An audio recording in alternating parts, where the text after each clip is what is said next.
وہ بعد میں ہوگا۔ اچھا آپ مجھے بتائیں، ایک متقی آدمی ہے، بہت نیک متقی، اور وہ کہتے ہیں خنزیر حلال ہے، بس ایک کہتے ہیں میرا تفرد ہے، خنزیر حلال ہے چونکہ اس کی 4 ٹانگیں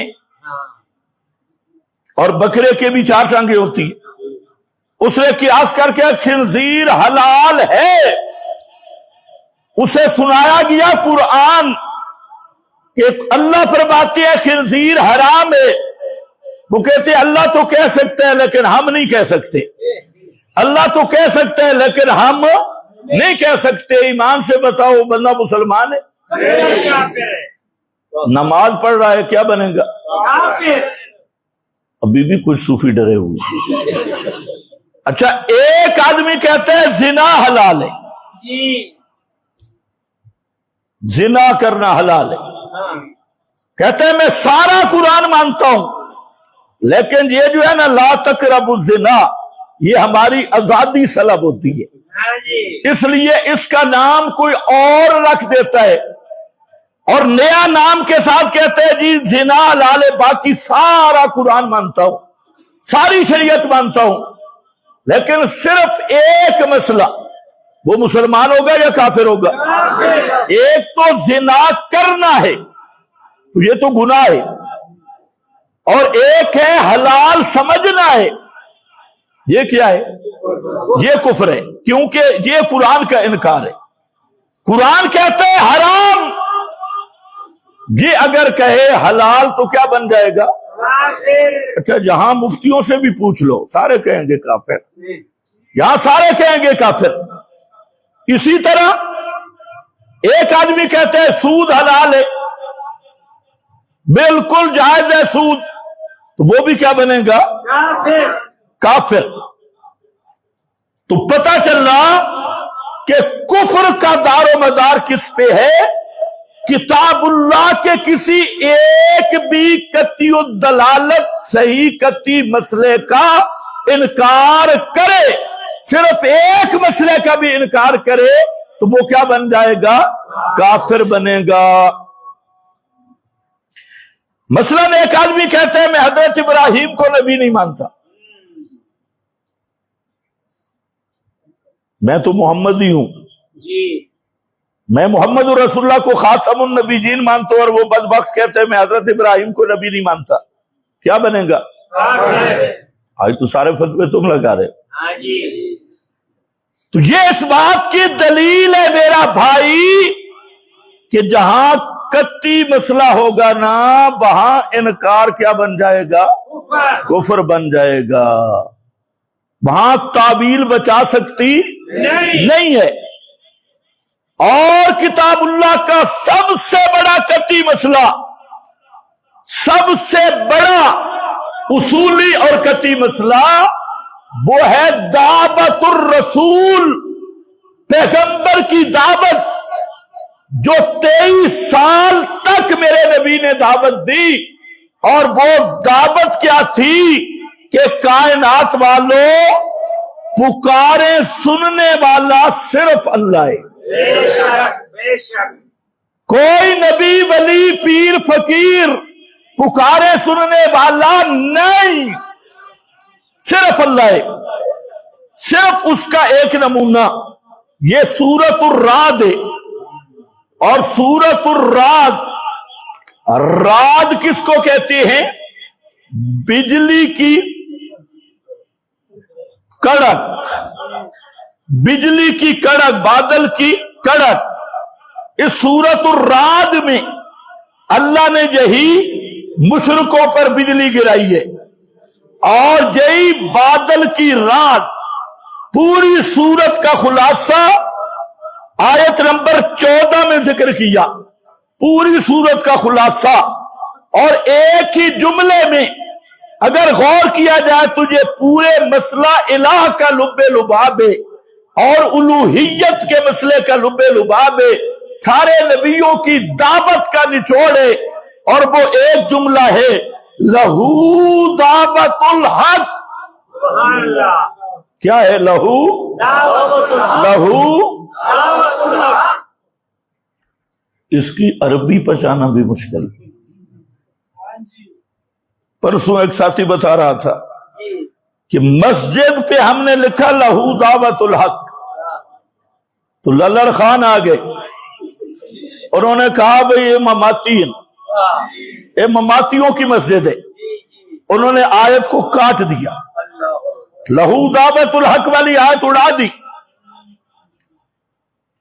کہتے ہیں یہ تو مماتیوں کی نشانی ہے، کوڈ ہے لہو دعوت الحق. اس نے ویسے کہا ٹھیک ہے، اگلا کام ابو جہل والا کیا ہے، قرآن مٹانے والا کام. لیکن یہ بات صحیح کی، لہو دعوت الحق یہ وہ مسئلہ ہے جو اللہ کے فضل سے اس کی امین صرف اشاعت التوحید، اور اشاعت التوحید جو اصلی اشاعت التوحید ہے.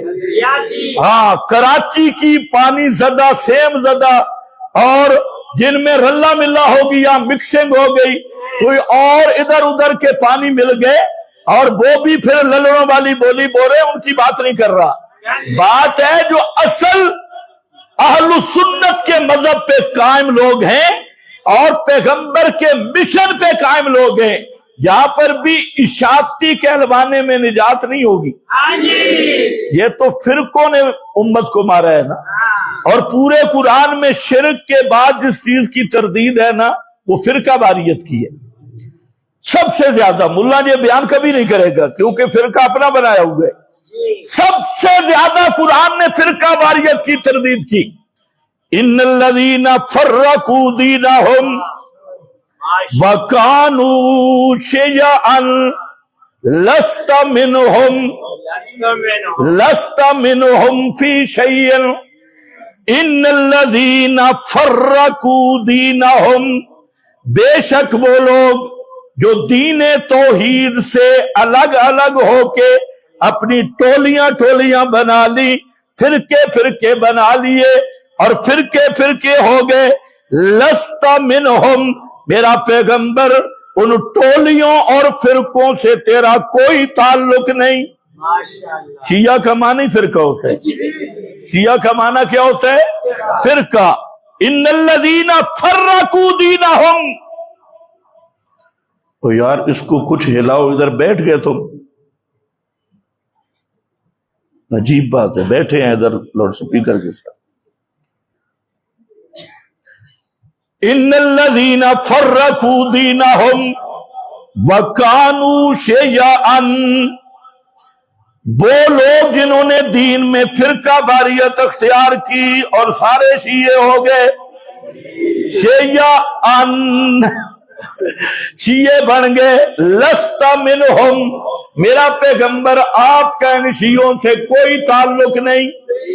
فی شیء لست منہم فی شیء، شیعہ کا معنی گروہ، فرقے فرقے بن گئے.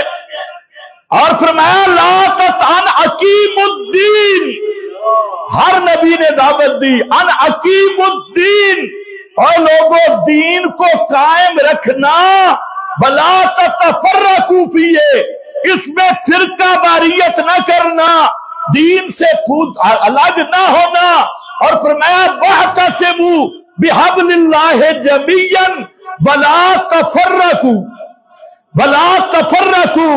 اسلام میں شرک کے بعد سب سے بڑی مذمت فرقہ بازی کی ہے، اور آج امت فرقوں میں تقسیم ہو چکی ہے، الگ الگ فرقے. اور فرقہ بنتا ہے عقیدے کی بنا پر، اور فرقہ تب بنتا ہے جب ہر پارٹی اپنے کسی بڑے کی طرف دعوت دینی شروع کرتی ہے. کوئی گروہ اپنے بڑے کی طرف بلاتا ہے، میرے بزرگوں کی طرف آ، میرے مشائخ کی طرف آ، میرے اکابر کی طرف آ، میرے فلانے کی طرف آ. تو یہاں سے فرقہ واریت کی بنیاد ہوتی ہے، اور وہ بزرگ کو پھر پوجنا شروع کر دیتے ہیں، اور بزرگ سچ کہے جھوٹ کہے اس کی پھر پکی تقلید ہوتی ہے. پھر اگر بزرگ شلوار ہی اتار دینا تو کیا کہتے ہیں کوئی راز ہوگا. تمہیں پتہ نہیں، ایک کوئی راز تھی بزرگ کھڑے. تو یہاں فرقہ واریت کی بنیاد ہے، تو اس لیے یاد رکھ لے دیوبندیت کوئی مذہب نہیں، بریلویت کوئی مذہب نہیں، اہل حدیثیت کوئی مذہب نہیں، سکرالویت کوئی مذہب نہیں، اور اشاعتی ہونا بھی کوئی مذہب نہیں۔ اشاعت التوحید صرف عقائد حق کا، عقائد اہل سنت کی ترجمانی کا نام ہے۔ اگر ترجمانی اور یہ دعوت کی تحریک ہے، تحریک کے دعوت تک رہے گی تو پھر یہ صحابہ کی نمائندہ جماعت ہے، اور اگر اس میں بھی گدیوں کی پوجا شروع ہو گئی، میرا دادا جو کہتا ہے، میرا نانا جو کہتا تھا، اور میرے باپ کی جماعت، میرے نانے کی جماعت، میرے دادے کی جماعت، جب نانا دادا بابا بن گیا، محمد سے تعلق ٹوٹ گیا، تو یہ بھی فرقہ بن گیا۔ ناراض تو نہیں ہو رہے؟ ہاں، مسئلہ قرآن والا، ماشاءاللہ، مولوی کا معیار بھی یہی ہے، الدین لا یعرف بالرجال، بالرجال، الرجال یعرف بالدین، الدین لا یعرف بالرجال۔ عبداللہ ابن مبارک فرماتے ہیں کہ دین رجال سے نہیں پہچانا جاتا، فلانے مولوی دا مذہب ہے، فلانے پیر دا مذہب ہے، لہذا حق ہے نہیں۔ ہم پیر کو تولیں گے قرآن پر، مولوی کو تولیں گے قرآن پر، میزان قرآن ہے۔ اگر مولوی کتاب و سنت کے مطابق ہے تو مولوی صحیح ہے، اور اگر مولوی کتاب و سنت سے ہٹ گیا تو خنزیر ہے۔ ہاں، دین کا معیار کتاب و سنت ہے۔ ہاں میرا بھائی، لہو دعوت الحق، لہو دعوت الحق کا معنی کیا سب مفسرین نے بیان کیا، میں اس کا خلاصہ بیان کر دیتا ہوں، اور جہاں الفرقان اس تفسیر میں سارے حوالے میں نے جمع کر دیے، علماء یہاں دیکھ لیں۔ فرمایا لام یہ اختصاص کے لیے ہے، لام کس کے لیے؟ اختصاص، اختصاص، اختصاص خاصہ۔ یہ خاصہ کس کو کہتے ہیں؟ ما یوجد فیہ ولا یوجد فی غیرہ، ایک ذات میں ہو اور کسی میں نہ ہو، وہ خاصہ ہے۔ نبوت سارے نبیوں کی حق ہے، لیکن ختم نبوت محمد مصطفیٰ کا خاصہ ہے۔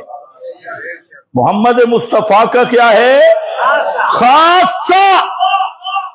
اب ختم نبوت کسی دوسرے نبی کے لیے بھی یہ اعزاز مانا تو کافر ہے، کیونکہ اس نے پیغمبر کی خصوصیت کا انکار کیا۔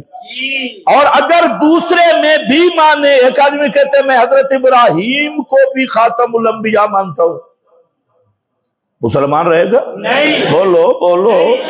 اچھا، وہ کہتے ہیں میں محمد مصطفیٰ کو بھی خاتم مانتا ہوں، حضرت ابراہیم کو بھی مانتا ہوں، دونوں کو مانتا ہوں، تب بھی کیا ہوگا؟ ہاں بولو نا۔ ختم نبوت والے مسئلے پہ جتنے مرضی فتوے لگاؤ، سارے مولوی تمہارے ساتھ۔ صرف توحید والے مسئلے پہ فتویٰ نہ لگانا، اللہ کی توحید والا مسئلہ مولوی، توحید اتنی مظلوم ہے کہ مولوی کھاتا بھی اللہ کے اور بے ایمان توحید پہ غیرت ہی نہیں کرتا۔ ختم نبوت پہ سارے اکٹھے ہو جاتے ہیں، سارے چندے دیتی ہیں۔ ایک مولوی صاحب آئے چند سال پہلے، تو مجھے کہتے ہیں یار یہ جو ہے نا ختم نبوت کانفرنس، اس میں بہت بچت ہوتی ہے۔ کیوں؟ کہتا ہے سارے اس میں چندہ دیتے ہیں، سارے دیتے ہیں، دیوبندی، بریلوی، اہل حدیث، جتنے دکاندار ہیں، زمیندار ہیں، ان کو جب ہم کہتے ہیں نا ختم نبوت کانفرنس ہو رہی ہے تو سارے مل کے چندے دیتے ہیں، کہتے ہیں بڑا کاروبار ہے۔ اچھا، میں نے توجہ نہیں کی اس کی بات کی طرف، اس نے بڑا بار بار مجھے کہا، جب ایک سال گزرا تو اس مولوی نے خود ختم نبوت کے عنوان پہ ایک جلسہ رکھا، میں نے کہا سال پہلے یہ حقیقت سمجھ گیا تھا، حالانکہ اس علاقے میں قادیانیوں کا نام نشانی نہیں، اور جٹ بیچارے جانتے نہیں کہ مرزا گاما تھا کو، پتہ ہی نہیں۔ تو اصل کیا ہے، ختم نبوت والے مسئلے پہ چندہ بہت ملتا ہے۔ عظمت صحابہ بیان کرو، چندے ملیں گے، واہ بھی ملے گی، کارکن بھی تیار ہو جائیں گے۔ میں کوئی مسئلے کی اہمیت کم نہیں کر رہا، ختم نبوت بھی ایمان کا مسئلہ ہے، عظمت صحابہ بھی ایمان کا مسئلہ ہے، لیکن یہاں تمہیں گاہک ملیں گے، مولوی اکٹھے ہوں گے، اور جب اللہ کی توحید کا مسئلہ آئے گا پھر مولوی بھاگ جائے۔ ایک جگہ پہ میں گیا، عظمت صحابہ بیان کر رہا تھا، ساتھ ایک بڈھا تھا مولوی، سبحان اللہ سبحان اللہ، میری تقریر سے اوپر سبحان اللہ۔ تو میں نے کہا کہ صحابہ کو عظمت ملی کیوں؟ یدعون ربہم بالغداۃ والعشی، مولوی دی سبحان اللہ مک گئی، بالکل خاموش۔ میں آکے وہ بابا سم گئے مر گئے، سارا رنگ اڑ گیا۔ میں نے کہا آپ کے بارے میں ایک آیت نازل ہوئی، تعرف فی وجوہ الذین کفروا المنکر۔ ہر مسئلے پہ آپ کو گاہک مل جائیں گے، لیکن خدا کی توحید کا مسئلہ ایسا مظلوم ہے، جب یہ بیان کرو گے فتویٰ آئے گا متشدد مکفر، پھر بزرگوں کی تکفیر کرتا ہے، پھر فلانے کی تکفیر کرتا ہے۔ نہ میرا بھائی، لہو دعوت الحق، ختم نبوت کا مسئلہ بھی اہم ہے، عظمت صحابہ کا مسئلہ بھی اہم ہے، ایمان بالقرآن کا مسئلہ بھی اہم ہے، لیکن سارے مسئلوں کی بنیاد ہے لہو دعوت الحق، لہو دعوت الحق۔ لام کا معنی سمجھ آ گیا؟ اختصاص والا لام، پھر لہو کی تقدیم حسر کے لیے، اور حسر کا معنی ہوتا ہے ہی، بولو، ایک بھی ہے، ایک ہی ہے، ہی اور بھی، ہی اور بھی۔ حضرت شیخ القرآن فرماتے تھے کہ بیوی سے خامند نے پوچھا تو کس کی ہے، اور اس نے کہا تیری بھی، تیری بھی، خامند برداشت کرے گا؟ تیری بھی یا تیری ہی؟ حسر کا معنی یہ ہوتا ہے تیری بھی، پڑوسیوں کی بھی، تیری ہی، یہاں اپنے لیے بھی برداشت نہیں کرتا، اپنے لیے بھی برداشت نہیں کرتا، تیری بھی، اور سمجھ رہے ہو ہی اور بھی کیا کہے گی بی بی؟ پاک دامن بی بی کیا جواب دے گی؟ تیری ہی۔ تو اگر وہ جواب دے تیری بھی، اکثر تیری بھی سال میں ایک آدھ دفعہ کسی اور کی بھی، زندگی میں ایک آدھ دفعہ کسی اور کی بھی، کوئی غیرت والا خامند برداشت نہیں کرتا۔ تقدیم حسر کے لیے ہے، اور حسر میں ہی والا معنی ہے لہو، اور حق کا معنی اللائق بالدعا، اللائق بالدعا۔ اب معنی کیا بنے گا؟ لہو دعوت الحق، پکار کے لائق ہونا صرف اللہ ہی کا خاصہ ہے، پکار کے لائق ہونا صرف اللہ ہی کا خاصہ ہے۔ پکار کے لفظوں پہ غور، پکار کے لائق ہونا، پکار کے لائق ہونا، لیاقت اور قابلیت یہ صرف اللہ میں ہے اور کسی میں نہیں۔ کوئی پیغمبر بھی پکار سننے کے لائق نہیں، کوئی ولی بھی پکار سننے کے لائق نہیں۔ لہو دعوت الحق، یہ جس طرح پڑھتے ہو اللہ کے سوا کوئی عبادت کے لائق نہیں، یہاں اس آیت نے عبادت کا معنی متعین کیا اور فرمایا اللہ کے سوا کوئی پکار کے لائق نہیں، اللہ ہی پکارے سننے والا، اللہ کے سوا کوئی پکارے سننے والا، یہ میرے نبی کا مشن ہے، یہ ہے مشن نبوت۔ مشن نبوت اور پیغمبر سے سچی محبت تب ہو سکتی ہے کہ پیغمبر کی دعوت قبول کی جائے۔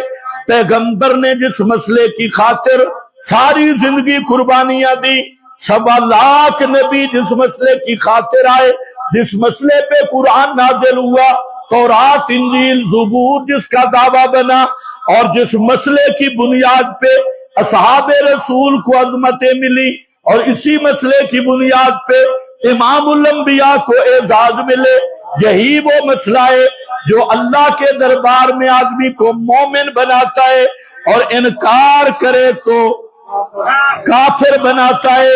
1000 دفعہ کلمہ پڑھ لے، قرآن پڑھ لے، کعبہ کے اندر رہے، کعبہ بھی مان، کلمہ گو بھی بنا رہے، لیکن اگر اللہ کے سوا کسی نبی ولی امام الانبیاء کے بارے میں بھی اگر عقیدہ رکھا کہ وہ بھی میری پکار کو سنتے ہیں، تب بھی کیا بنے گا؟ 1000 تعویلیں کر لے، جو مفتی تیری طرف سے تعویل کرے گا وہ بھی تیری طرح بے ایمان بنے گا۔ مسئلہ صاف ہے، جیسے خاتم النبیین والا مسئلہ صاف ہے، اسی طرح لہو دعوت الحق والا مسئلہ بھی حق ہے۔ ماشاءاللہ تقریر تو جہاں سے شروع ہونی تھی اور ٹائم ختم ہو گیا، آئندہ جمعہ انشاءاللہ اسی جگہ سے آگے شروع